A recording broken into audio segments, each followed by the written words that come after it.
எப்படி ஜீவாத்மாவிற்கு இந்த உடல்ல இளமை, வாலிப பருவம், முதுமை எப்படி ஏற்படுகின்றதோ இந்த உடலை விட்டுட்டு போன பின்னாடி வேறு ஒரு உடல் வந்து சேர்கின்றது.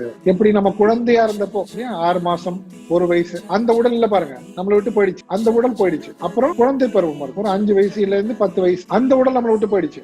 வாலிப பருவம் அந்த உடலும் போயிடுச்சு, மிடில் ஏஜ் வருது அந்த உடல் போயிடுச்சு. பார்த்தா இந்த உடல் ஒரே தன்மையோட இருப்பதில்லை. இந்த பிறவியிலேயே இந்த உடல் பாத்தீங்கன்னா மாறிட்டே இருக்கு. நம்ம ஒரு உடல் இருப்பதில்லை நிலையாக. அது போல கடைசியில மரணம்னா என்னன்னு கேட்டீங்கன்னா இந்த உடல் போயிட்டு வேறு உடல் நமக்கு வரப்போகுது. இந்த விஷயத்தை குறித்து அறிவு இருக்கின்றவன், தெளிவு இருக்கின்றவன், புரிதல் இருக்கின்றவன் இது குறித்து கலங்க மாட்டான். எப்படி நம்ம குழந்தை உடல் வந்து நமக்கு போயிடுச்சுன்னு அழுதோமா? இல்ல. இளமை உடல் வாலிப பருவம் வந்து ஏன்னா அது போயிடுச்சுன்னு வேணா யாராவது தெரியாம அழுவாங்க இல்லையா? ஐயோ போயிடுச்சு, இது சின்ன வயசுலயே இருந்துக்கலாம், அது வேற விஷயம். ஆனா ஒவ்வொன்னா என்ன ஆகுது, நமக்கு போறது பாக்குறோம், ஒவ்வொரு உடலும் போறது நம்மளுடைய கண்ட்ரோல்ல கிடையாது. ஆனா அது போயிட்டு வேற ஒரு உடல் வருது, அடுத்த கட்டத்துக்கு போறோம். அது மாதிரியே இங்க இந்த மரணம் என்பது நிகழ்வு, அது ஒரு நிகழ்வு. அதுக்கப்புறம் என்ன ஆகுது, அதுவே முடிவில்லை இந்த ஜீவனுக்கு. அந்த ஜீவனுக்கு என்ன வர்றது, வேறு ஒரு உடல் வந்து சேர்கின்றது. மரணம் என்பது இந்த ஜீவனுக்கு முடிவு கிடையாது.